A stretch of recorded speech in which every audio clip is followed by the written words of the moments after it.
Hi అండి. అందరికీ నమస్కారం. Welcome to my channel. ఈ వీడియోలో ఏపీ ప్రభుత్వ ఉద్యోగులకు మరియు పెన్షనర్లకు 12వ పీఆర్సీ అమలుకు సంబంధించి తాజా సమాచారం అండి. ఈ మేరకు బొప్పరాజు వెంకటేశ్వర్లు గారు కీలక ప్రెస్ మీట్ విడుదల. దీనికి సంబంధించిన పూర్తి సమాచారాన్ని వీడియోలో తెలుసుకుందాము. వీడియో అయితే ఎక్కడ గాని స్కిప్ చేయకుండా ఎండ్ వరకు చూసేయండి. అప్పుడే ఇన్ఫర్మేషన్ పూర్తిగా అర్థమవుతుంది. అలాగే వీడియో చూస్తున్న ప్రతి ఒక్కరు వీడియోకైతే లైక్ చేయండి ఫ్రెండ్స్. ఈ వీడియోని తోటి ఉద్యోగ, పెన్షన్ మిత్రులతో అయితే షేర్ చేయండి. కొత్తగా మన ఛానల్‌ని చూస్తున్న వారైతే సబ్స్క్రైబ్ చేసుకోండి. సబ్స్క్రైబ్ చేసుకోవడం వల్ల నేను చేసే ప్రతి ఒక్క వీడియో మీ వరకు రీచ్ అవుతుంది. ఇక ఆలస్యం చేయకుండా వివరాల్లోకైతే వెళ్ళిపోదాము.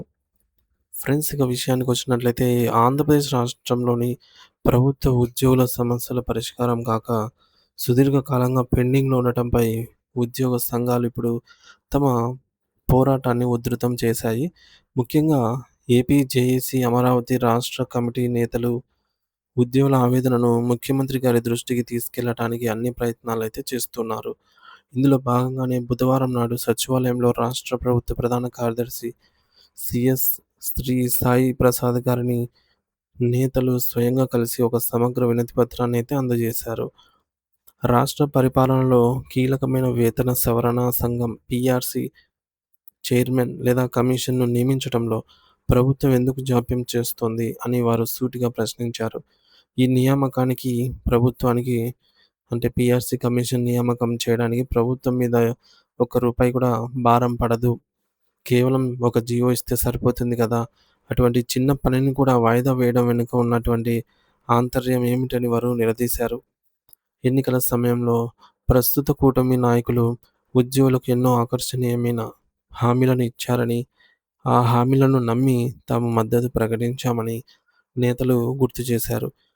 ఇప్పుడు అధికారం చేపట్టిన తర్వాత ఆ హామీలను వెంటనే అమలు చేయాల్సిన బాధ్యత ప్రభుత్వంపై ఉందని, ముఖ్యంగా కొత్త పీఆర్సీ నివేదిక వచ్చేలోపు ఉద్యోగుల ఆర్థిక ఇబ్బందులను తగ్గించడానికి మధ్యంతర భృతి 30% మేర ఐఆర్‌ను తక్షణమే ప్రకటించాలని వారు గట్టిగా డిమాండ్ చేశారు. ఇక గత ప్రభుత్వం హయాం నుండి నిలిచిపోయినటువంటి రిటైర్డ్ మరియు మరణించినటువంటి ఉద్యోగుల బకాయిలు చెల్లించడంలో ప్రభుత్వం చూపిస్తున్న నిర్లక్ష్యం తగదని, వారి కుటుంబాలు రోడ్డున పడే ప్రమాదం పరిస్థితి ఉందని ఆవేదన వ్యక్తం చేశారు. మరి పెండింగ్‌లో ఉన్నటువంటి డీఏ వివరాలను కూడా ట్రెజరీ సైట్‌లలో అప్‌లోడ్ చేయాలని విజ్ఞప్తి చేశారు. అత్యంత బాధాకరమైన విషయం ఏమిటంటే, జీవితాంతం ప్రభుత్వానికి సేవ చేసినటువంటి రిటైర్డ్ ఉద్యోగులు తమకు రావాల్సిన బకాయి సొమ్మును కళ్ళజూడకుండానే కన్నుమూస్తున్నారని సంఘం నేతలు ముఖ్యమంత్రి గారికైతే వివరించారు. మరి పదవీ విరమణ చేసిన వృద్ధులకు ఆసరాగా ఉండే అదనపు క్వాంటమ్ ఆఫ్ పెన్షన్ పునరుద్ధరించాలని, అలాగే ఏళ్ల తరబడి పనిచేస్తున్న కాంట్రాక్ట్ మరియు ఉద్యోగులను నిబంధన ప్రకారం రెగ్యులరైజ్ చేయాలని అయితే డిమాండ్ చేశారు. ఔట్‌సోర్సింగ్ సిబ్బందికి మరియు గ్రామ వార్డు సచివాలయ ఉద్యోగులకు ప్రభుత్వం ఇచ్చే సంక్షేమ పథకాలను వర్తింపచేయాలని, వారిని కూడా ప్రభుత్వ కుటుంబ సభ్యులుగా గుర్తించాలని కోరారు. ప్రభుత్వంపై ఉద్యోగులు ఎంతో నమ్మకం పెట్టుకున్నారని, ఆ నమ్మకాన్ని వమ్ము చేస్తే ఉద్యోగుల్లో అసంతృప్తి పెరిగి భవిష్యత్తులో అది తీవ్రమైన పరిణామాలకు దారితీస్తుందని వారు హెచ్చరించారు. ప్రస్తుతం ప్రభుత్వ కార్యాలయాల్లో సిబ్బంది కొరత తీవ్రంగా ఉందని, దీనివల్ల నలుగురు చేయాల్సిన పనిని ఒక్క ఉద్యోగి పైన రుద్దుతున్నారని, ఇది మానసిక మరియు శారీరక ఒత్తిడికి దారితీస్తుందని వివరించారు. ఈ పని ఒత్తిడి వల్ల ఉద్యోగుల ఆరోగ్యం దెబ్బతినటమే కాకుండా ప్రజలకు అందాల్సిన సేవల్లో కూడా నాణ్యత అనేది తగ్గుతుందని పేర్కొన్నారు. ఏపీజేఏసీ అమరావతి రాష్ట్ర కమిటీ చైర్మన్ బొప్పరాజు వెంకటేశ్వర్లు మరియు సెక్రటరీ జనరల్ శ్రీ పాలశెట్టి దామోదరరావు గారు నేతృత్వంలో జరిగినటువంటి ఈ భేటీలో ప్రభుత్వం సానుకూలంగా స్పందించి తక్షణ చర్యలు తీసుకుంటుందని ఉద్యోగ సంఘాలు ఆశాభావంతో ఉన్నాయి. ప్రభుత్వం మొండి వైఖరిని వీడి చర్చలకు రావాలని వారు కోరుతున్నారు. మరోవైపు తెలంగాణ రాష్ట్రంలో కూడా పీఆర్సీ వ్యవహారం వేడెక్కింది. Telangana state union of teachers federation TSUTF రాష్ట్ర అధ్యక్షులు శ్రీ చావా రవి గారు వేతన సవరణను వెంటనే అమలు చేయాలనైతే డిమాండ్ చేశారు. ఖమ్మంలో జరిగినటువంటి టీఎస్‌యూటీఎఫ్ జిల్లా కమిటీ సమావేశంలో ఆయన మాట్లాడుతూ ఈ మేరకు 2024 మార్చి నుండి పదవీ విరమణ చేసిన సుమారు 12,000 మంది ఉద్యోగులు మరియు ఉపాధ్యాయులకు బకాయిల కోసం ప్రభుత్వం వెంటనే 10,000 కోట్ల రూపాయలను ఏకమొత్తంలో విడుదల చేయాలని డిమాండ్ చేశారు. రిటైర్ అయిన తర్వాత కూడా తమ సొమ్ము కోసం ఆఫీసుల చుట్టూ తిరగటం అమానవీయమని ఆయన మండిపడ్డారు.